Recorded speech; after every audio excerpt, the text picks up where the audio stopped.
storm a-coming.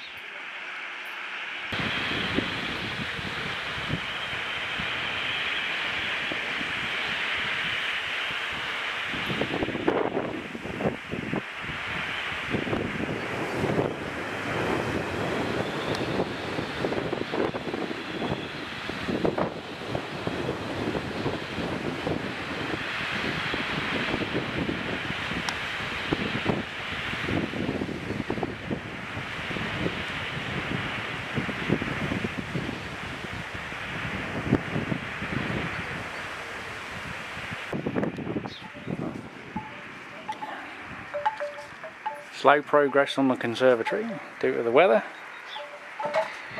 I've got most of the base done now, just got to do the brickwork here and start the timber framework.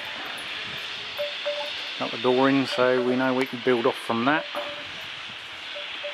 Right, let's talk about brews. Well, in between the rumble and the thunder that's now starting, shut that door. Stinks in here because I have a real sort of eye stingy, electrical, smoky, burny smell, vapour.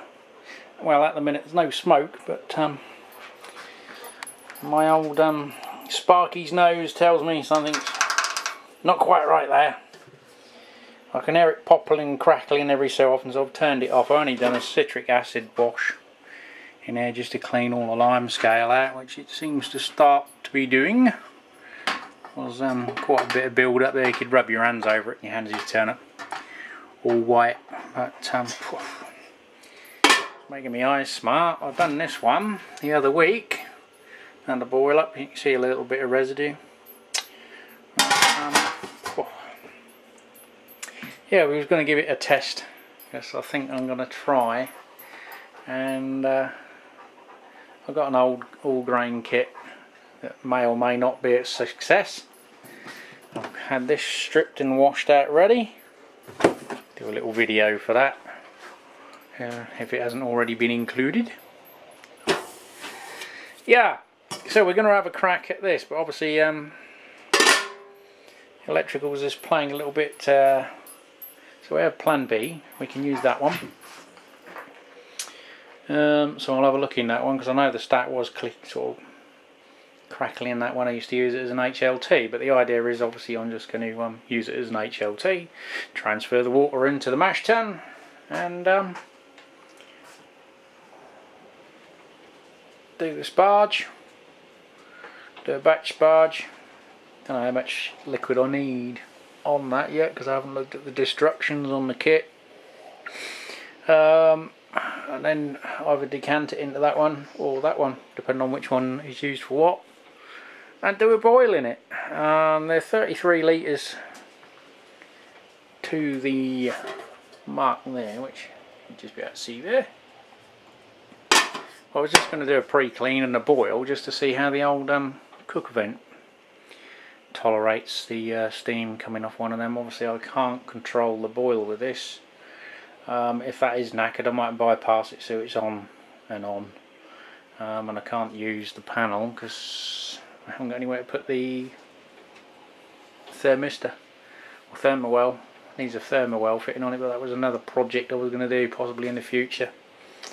Just do a standalone catering boiler with a brew controller, but obviously my calendar's rather full, so that'll be around to it for the time being. So we'll have to see what happens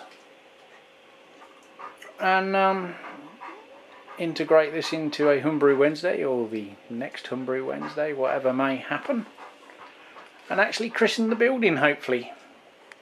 As long as we don't get a power failure with this bloody storm that's now looming.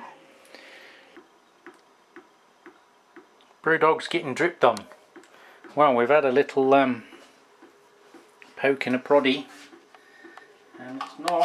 Let me get my test meter ends. And I don't know whether you can see down in the depths. This is the original Burco element.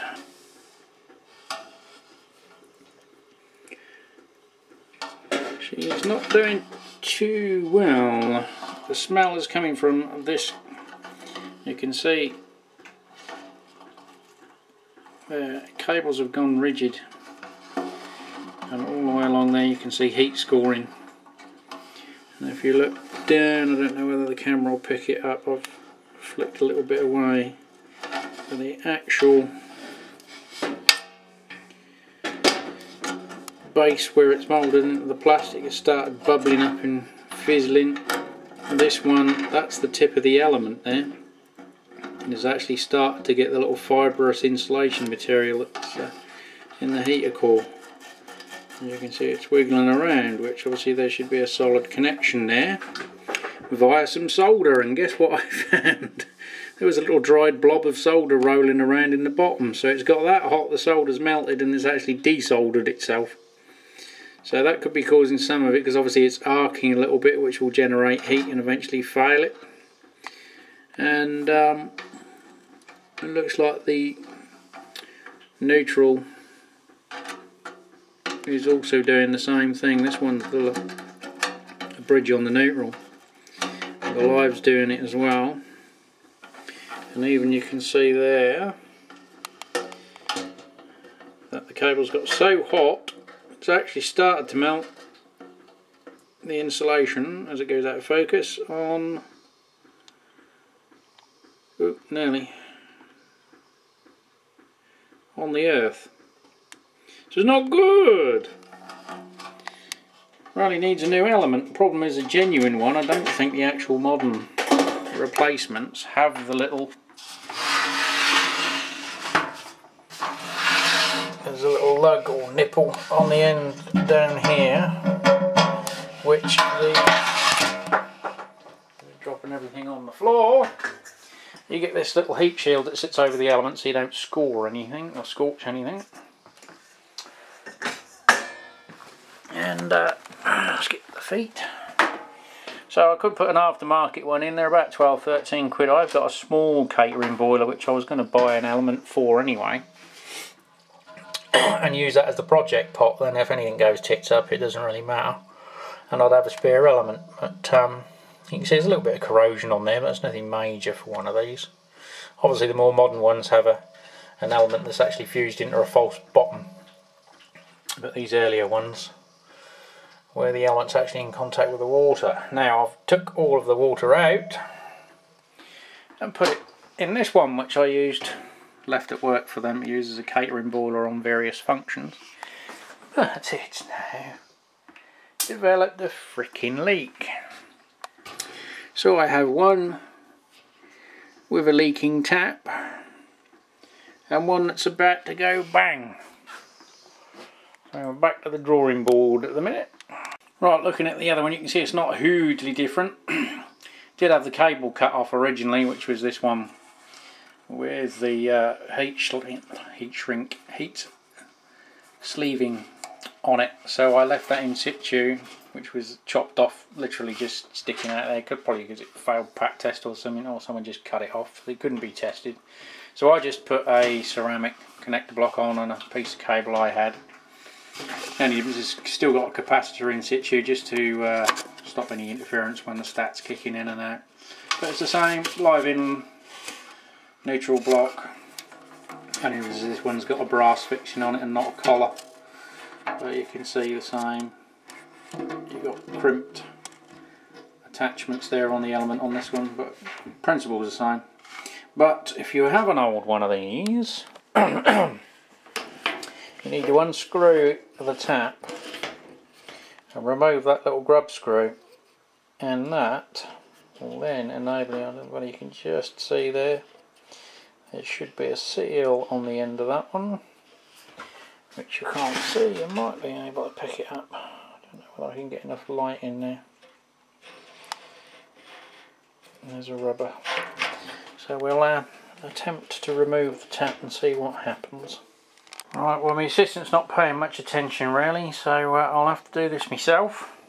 So I've removed the screw and we're left with the offending item. And as you can see, the old washer, I don't know what the original size was, There's not a lot of it left. Now inside there is what looks to be maybe a 1/2 inch, possibly slightly larger bushing that the tap body screws onto. I know some people have had a pig of a job, so I'm not going to mess about with it at the minute because I don't think I've got a spare ball valve or anything I can change it over to anyway. But that was attached to that bush, you can see it was stuck to it. So I presume that was all one piece of washer originally that sat across there. So I'll have to have a look on eBay or something and see whether a 3/4 tap washer will do the job. I'll have to have a rummage in my plumbing box. So we'll come back to that shortly. Well, into the plumbing box we go. All sorts in here, you can see, look at that, Woolworths 27p.